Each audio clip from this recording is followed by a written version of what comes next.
Guys welcome to my channel. जैसे कि हमने अपनी क्लास 4 सीरीज़ को स्टार्ट किया है और उसका थर्ड चैप्टर हम कर रहे हैं एडिशन एंड सब्ट्रैक्शन, जिसका टॉपिक है सब्ट्रैक्शन। सब्ट्रैक्शन में हमने लास्ट वीडियोस में सीखा था 4 डिजिट नंबर्स का सब्ट्रैक्शन कैसे आप विदाउट बोरोइंग और विद बोरोइंग सॉल्व करते हैं। उसके बेस पर कुछ हमने प्रैक्टिस क्वेश्चंस को किया था। आज हम अपनी वीडियोज़ में करेंगे उन्हीं क्वेश्चंस के बेस पर कुछ language based question. Same topic है हमारा सब्ट्रैक्शन, उन्हीं के मेथड के बेस पर कुछ हम लैंग्वेज बेस्ड क्वेश्चंस को सॉल्व करेंगे। तो लैंग्वेज बेस्ड क्वेश्चन चलिए स्टार्ट करते हैं कैसे सॉल्व होंगे। ये हमारा लास्ट टॉपिक सब्ट्रैक्शन के कुछ क्वेश्चंस और इसी के बेस पर है हमारे सब्ट्रैक्शन मेथड पर लैंग्वेज बेस्ड क्वेश्चंस।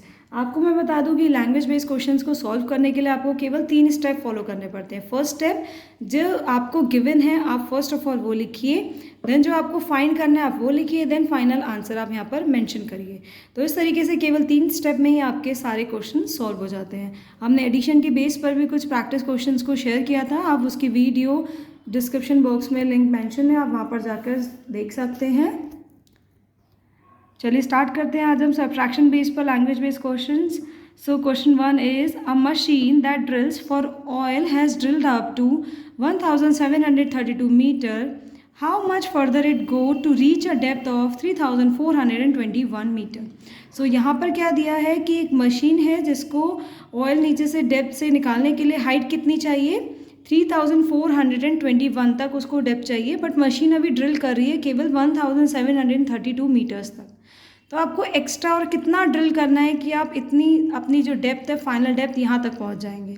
तो आपको कैसे पता चलेगा, हमें टोटल यहाँ की डिस्टेंस गिवन है कि आप यहाँ पर आपका स्टार्टिंग पॉइंट है, यहाँ से आपको डेप्थ की हाइट है 3421 मीटर, यहाँ तक आपको जाना है। बट एक बार मशीन जब डेप्थ पर जाती है तो कितना ड्रिल, एक बार जब ड्रिल करती है मशीन तो यहाँ तक पहुँचती है और उसकी हाइट है 1732। अब बताइए रिमेनिंग हाइट कितनी रह गई है जो आपको नीचे डेप्थ तक पहुँचनी है। तो कैसे आएगी, फुल हाइट आपको पता है, कंप्लीट हाइट आपको ऊपर का पार्ट पता है, आपको ये वाला पार्ट फाइंड करना है। तो आप क्या करेंगे, जब ग्रेटर वैल्यू में से आप स्मॉलर वैल्यू को उसको माइनस कर देंगे तो ये रिमेनिंग हाइट आपको मिल जाएगी जहाँ तक आपको जाना है। तो आपको ये वाली हाइट फाइंड करने के लिए सिंपली क्या करना पड़ेगा, इस ग्रेटर वैल्यू में से स्मॉलर वैल्यू को माइनस करना पड़ेगा। तो फर्स्ट ऑफ ऑल जो गिवन है हम वो नोट करेंगे। So according to question for the oil machine drilled up to, कहाँ तक कर रही है machine drilled up, 1732 meters, and machine wants to reach at the depth, और मशीन को कहाँ पहुँचना है, 3421 मीटर तक पहुँचना है।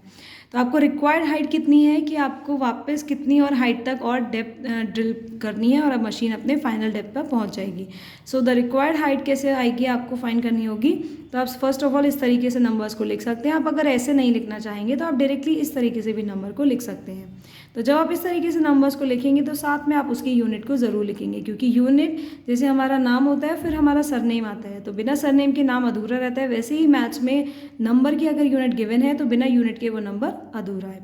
So 3421 meter is minus 1732 meter. So first of all आप क्या लिखेंगे, ऊपर लिखेंगे आप फर्स्ट वैल्यू ग्रेटर वैल्यू और उसके नीचे लिखेंगे आप स्मॉलर वैल्यू, और वंस पोजीशन के नीचे वंस पोजीशन का नंबर मेंशन होगा, टेंस के नीचे टेंस, 100 के नीचे 100 और 1000 पोजीशन के नीचे 1000 पोजीशन का नंबर मेंशन होगा। इस तरीके से मैथ्स में सब्ट्रैक्शन में नंबर्स को लिखा जाता है। सब्ट्रैक्शन है, एडिशन है या मल्टीप्लिकेशन है, जब भी आप वंस पोजीशन के नीचे पोजीशंस यहाँ पे ध्यान रखनी पड़ती है, वंस, टेंस, 100, थाउजेंड्स। अगर आप पोजीशन को इंटरचेंज कर देंगे तो वैल्यू हमारी बिल्कुल चेंज हो जाएगी। सपोज आपका या 2 वंस पोजीशन पर है, 3 टेंस पोजीशन पर है, अगर आप इन दोनों को इंटरचेंज कर देते हैं, आप टेंस पर 2 लिख देते हैं और वंस पर 3 लिख देते हैं, तो नंबर क्या बन जाएगा 1723, बट नंबर क्या है एक्चुअल में 1732। चलिए अब क्या करेंगे, हम माइनस करेंगे, सब्ट्रैक्शन करेंगे। तो यहाँ पर हमने देखा कि 1 है जो कि स्मॉल वैल्यू है 2 से, तो आपको 1 से 2 हम माइनस नहीं कर सकते, हमें ग्रेटर से ही स्मॉल को माइनस करना पड़ता है। तो इस वैल्यू को ग्रेटर बनाने के लिए हम क्या करते हैं, अपने लेफ्ट साइड नंबर से एक नंबर कैरी बोरो कर लेते हैं। तो आप जब यहाँ से 1 नंबर बोरो करेंगे तो जो 1 नंबर है हमारे उसके लेफ्ट साइड वो नंबर मेंशन हो जाएगा। तब अब यहाँ पे हमारा 1 नंबर नहीं है, यहाँ पे हमारे पास आ गया 11। अब आपको 11 में से 2 माइनस करना है, तो आंसर आएगा सिंपली 9। अब यहाँ पे क्या रह गया, यहाँ पे रह गया हमारा 2 था, हमने 1 इधर बोरो कर दिया तो यहाँ पे केवल 1 रहा, केवल कितना नंबर रहा 1। तो जब यहाँ 1 रह गया, अब 1 में से 3 नहीं माइनस हो सकता, तो हम क्या करेंगे, यहाँ से अपने लेफ्ट साइड वाले नंबर से हम एक नंबर बोरो करेंगे, और जो नंबर हम 1 नंबर बोरो करते हैं वो सेम हमारा नंबर इस तरीके से जो भी हमारे पास नंबर रिमेनिंग रहा उसके लेफ्ट साइड लिख दिया जाता है। अब यहाँ पे अगेन हमारे पास 11 आ गया। अब आपको 11 में से 3 को माइनस करना है। तो जब आप 11 में से 3 को माइनस करेंगे तो यहाँ कितना आ जाएगा, आप बताइए। 11 में से 3 माइनस गया, यस 8। और फिर यहाँ पे अब कितना रहा, 3। यहाँ पे ओनली 3 रहा। अब 3 में से 7 माइनस नहीं होगा, तो हम फिर से क्या करेंगे, 1 नंबर बोरो करेंगे लेफ्ट साइड वाले नंबर से। लेफ्ट साइड 3 है, 3 में से आपने 1 नंबर में बोरो कर दिया यहाँ पे, तो यहाँ कितना आ गया, 1 और 3 13। अब 13 में से 7 को माइनस करिए, कितना आएगा, यस 6। अब यहाँ पे क्या रहा, यहाँ पे जो हम नंबर 1 हमने यहाँ पे बोरो कर दिया था, तो यहाँ पे हो जाता है 3 - 1, 1 नंबर आप दे चुके हैं, तो यहाँ पे बचा केवल 2। तो 2 में से आप 1 माइनस करिए, आएगा 1। सो फाइनल आंसर क्या आ गया हमारे पास, 1689। अब ये आ गया हमारे पास फाइनल इसका रिक्वायर्ड हाइट। अब आप क्या लिखेंगे, इसका जो फाइनल आंसर है उसके लिए हम क्या करते हैं, जो अपने क्वेश्चन की लास्ट लाइन को ही हम अपना फाइनल आंसर लिख देते हैं। तो ऐसे क्वेश्चन की लास्ट लाइन से यहाँ पे लैंग्वेज नहीं मिल रही है, तो हमने थोड़ा सा डिफरेंट किया है, the machine has to go further. अब कितना और एक्स्ट्रा उसको डाउन में जाना पड़ेगा, 1689 मीटर, क्योंकि यहाँ पे देखिए यही पूछा गया था कि how much further must it go to reach the depth of इतना मीटर। तो आपने क्या करा, the machine has to go further 1689 meter answer. ऐसे ही सेम मेथड के बेस पर हमारा नेक्स्ट क्वेश्चन है, वो क्या है, पढ़ते हैं, स्टार्ट करते हैं हम। On one particular day, the shopkeeper received rupees 5,928 and gave out 5,021. How much money is left with him at the end of the day? उसने पूरे एक शॉपकीपर है, सो गिवन क्या है according to question, on one day क्या है, money receive by shopkeeper. Receive क्या है मनी, शॉपकीपर ने 5,928 और money gave out by shopkeeper, और जो मनी शॉपकीपर ने दिया है वो कितना दिया है। अब शॉप है किसी की तो वो लेन देन वहाँ चलेगा, कुछ रुपीज़ उनको मिलेंगे, कुछ वो देंगे। तो वैसे ही उन्होंने रिसीव कितना किया है वो हमने ये लिख दिया, जो दिए हैं वो हमने ये लिखा है 5,021 रुपीज़। अब क्या है कि जब उन्होंने लेन देन कंप्लीट कर लिया, अब eight the end of the day वो चेक करेंगे कि उनके पास कितना मनी लेफ्ट है। तो कैसे लिखेंगे आप कि money left with him at the end of the day, जो ग्रेटर वैल्यू है जो उन्होंने रिसीव किया है और जितना उन्होंने दे दिया है उसमें से माइनस करेंगे, ग्रेटर में से स्मॉलर को माइनस करेंगे, और इस तरीके से आप यहाँ पर माइनस करेंगे लिख कर वैल्यूज़, और सिंपली माइनस करने के बाद आपका फाइनल आंसर आ जाएगा। चलिए माइनस करते हैं। यहाँ पे तो सिंपल 8 हमारी ग्रेटर वैल्यू है, ग्रेटर वैल्यू में से स्मॉलर वैल्यू को माइनस करना है। तो 8 में से 1 गया हमारा 7 आया। अब 2 में से 2 जाता है, सेम नंबर में से सेम नंबर चला जाएगा, 0 आ जाएगा। सपोज आपके पास 2 टॉफ़ीज़ है, मैंने 2 टॉफ़ीज़ आपसे ले लिए, तो कितनी टॉफ़ीज़ बची, 0, कोई टॉफ़ी नहीं बची आपके पास। ऐसी अगर 9 है, 9 में से 0 गया तो 9 आ जाएगा। अगर 9 है आपके पास, कोई भी नंबर है, अगर उसमें से कोई 0 को आपको माइनस करना है, मतलब 0 मीन्स नथिंग, आपको कुछ भी माइनस नहीं करना है, तो वो नंबर एज इट इज़ आ जाएगा। सेम 5 में से 5 गया, आ गया 0। तो आपके पास कितने रुपीज़ उस शॉपकीपर के पास है, 907 rupees. So the total money left with him at the end of the day is 907 answer. देखिए यही है हमारा लास्ट में कि how much money is left with him at the end of the day. तो क्या आएगा, the total money left with him at the end of the day is 907 rupees. सो ऐसे ही हमारा नेक्स्ट क्वेश्चन है, आप देखिए। So mister Khan has rupees 9,231 in his book, in his bank account he withdrew an amount which left him rupees 2,552 in the account. How much money did he withdraw? तो क्या लिखा है कि उनके अकाउंट में कुछ डिपॉजिट मनी है, उन्होंने कुछ उसमें से लेफ्ट विड्रॉ किया है। तो विड्रॉ करने के बाद उनके अकाउंट में कितना मनी लेफ्ट है वो ये नंबर मेंशन है, और जितना उनके अकाउंट में था मनी वो ये मेंशन है।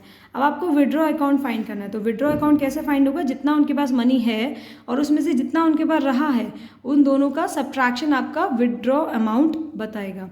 तो आप कैसे लिखेंगे, simply mister Khan has money in his amount account this and left money in his bank account this, then the money he has withdraw rupees, जो गिवन है, जो है उनके अकाउंट में रुपीज़ माइनस ऑफ जो उन्होंने विड्रॉ लेफ्ट उनके rupees हैं वो, और फिर दोनों को माइनस करके आप सिंपली लिख देंगे hence he has withdraw rupees. यहाँ पे जो आंसर आएगा माइनस करके आप यहाँ पे नोट करिए। अगर कोई प्रॉब्लम है तो आप कमेंट करिए, आपको उसका सॉल्यूशन प्रोवाइड किया जाएगा। सेम क्वेश्चन है, this is your homework question. Next question, Suresh deposited in the bank rupees 3037 on Monday, 8898 on Tuesday, and the rupees 5986 on the Wednesday. He withdrew rupees 4879 on the Thursday. What is the balance in his account after the withdrawal? अब same है कि withdrawal के बाद उनके पास कितना amount बचा, तो उन्होंने जो जो डिपॉजिट किया था 3 डेज़ में वो हमने इस तरीके से यहाँ मेंशन किया। देन उन्होंने जो विड्रॉ किया उसको हमने यहाँ मेंशन किया। अब सिंपली आपको क्या फाइंड करना है, उन्होंने उनका जो डिपॉजिट अमाउंट है उसको आप पहले ऐड करेंगे टोटल अमाउंट, क्योंकि 3 दिन उन्होंने अलग अलग डिपॉजिट किया है। जब आपको टोटल डिपॉजिट अमाउंट मिल जाएगा उसके बाद जितना उन्होंने थर्सडे को वहाँ से निकाला अपने अकाउंट से उसको जब माइनस कर देंगे तो आपके पास रिमेनिंग बैलेंस आ जाएगा। तो इस तरीके से फर्स्ट ऑफ ऑल यहाँ पे आपको फर्स्टली करना है एडिशन, क्योंकि आपको टोटल अमाउंट चाहिए तो आपको तीनों नंबर्स का ऐड करना पड़ेगा, एडिशन करना पड़ेगा। देन उसके बाद आएगा now left money in his account after the withdrawal will be. Left money कैसे आएगा, जो आपका ये वाला जो मनी के डिजिट लिखिए ये आपका इन तीनों का एडिशन करके आ रहा है। ये मैंने ऑलरेडी पहले लिख दिया है, बट जब आप एडिशन करेंगे आप चेक करिए सेम नंबर आना चाहिए आपका। तो ये है आपका टोटल अमाउंट माइनस ऑफ जो आपने विड्रॉ किया है वो अमाउंट। अब आपका यहाँ पे जो माइनस करके आएगा वो आपका लेफ्ट अमाउंट आ जाएगा।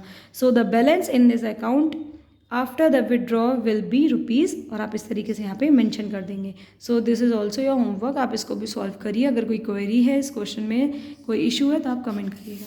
ऐसे हमारा नेक्स्ट क्वेश्चन है, that is the last question of this chapter of this topic, addition and subtraction. So there are the 8,000 students studying in a university. 4,199 are boys. How many girls are there in this university? So this is so simple question as 8,000 total students है, जिसमें boys हमारे पास 4,199, आपको girls चाहिए। तो अब college university है तो वहाँ पे बॉयज़ और गर्ल्स पढ़ते हैं। टोटल स्टूडेंट दिया है, बॉयज़ दिया है, तो आप गर्ल्स निकाल सकते हैं सिंपल टोटल स्टूडेंट में से गर्ल्स को माइनस करके, नंबर ऑफ गर्ल्स को माइनस करके। तो आप क्या लिखेंगे, फर्स्ट ऑफ ऑल क्वेश्चन को लिखने के लिए हम लिखते हैं according to question. Now number of the total student in university is this and the number of boys is this. यहाँ पे देखिए कोई यूनिट नहीं है तो हमने सिंपल लिखा है, कोई यूनिट नहीं मेंशन किया, क्योंकि गर्ल्स और बॉयज़ है कोई यूनिट नहीं होगी, नंबर्स होंगे केवल, जो कि नंबर्स यहाँ पे मेंशन है। ऐसी the number of the girls will be 8,000 minus 4199। आप सिंपल माइनस करिए, देन जो आंसर आएगा that are the girls are there in the university. Hence कोई भी आंसर लिखने से पहले हम लिखते हैं हेंस, फिर यहाँ पे आपका स्पेस है, girls are there in the university. So इस तरीके से आप इन क्वेश्चंस को सॉल्व कर सकते हैं। फिर फाइनल आप लिख दीजिए इधर आंसर। आप इसको भी सॉल्व करिए और इसका आंसर आप बताइएगा क्या आया है। तो इस तरीके से हमने इन क्वेश्चंस को सॉल्व किया है। ये हमारे लैंग्वेज बेस्ड क्वेश्चन है, और लैंग्वेज बेस्ड क्वेश्चन को सॉल्व करने के लिए केवल 3 स्टेप ही आपको फॉलो करने पड़ते हैं। जो फर्स्ट जो आपको गिवन है आप वो फॉलो लिखिए, देन जो आपको फाइंड करना है आप वो लिखिए, देन फाइनल आंसर। सो केवल 3 स्टेप में आप किसी भी टाइप के लैंग्वेज बेस्ड क्वेश्चन को सॉल्व कर सकते हैं। हम अपनी नेक्स्ट वीडियो में क्या समझेंगे, इसी के बेस पर subtraction of 5 digit and 6 digit number. So जैसे अभी आप 4 डिजिट और 4 डिजिट्स के नंबर का सब्ट्रैक्शन किया था, सेम आपको क्या हो जाएगा, डिजिट्स इसमें ऐड हो जाएंगी, 4 की जगह 5 डिजिट हो जाएगा। और सेम मेथड रहेगा सॉल्व करने का, without boring, with boring, then इसके प्रैक्टिस क्वेश्चन, देन इसी का बेस पर आपके कुछ लैंग्वेज बेस्ड क्वेश्चन होंगे। सो इस तरीके से हम इन क्वेश्चंस को सॉल्व करेंगे अपनी नेक्स्ट वीडियो में। आज के लिए शुक्रिया। So if you like my video just click on the like button and do subscribe my channel and just send your queries in the comment box. Thanks for watching.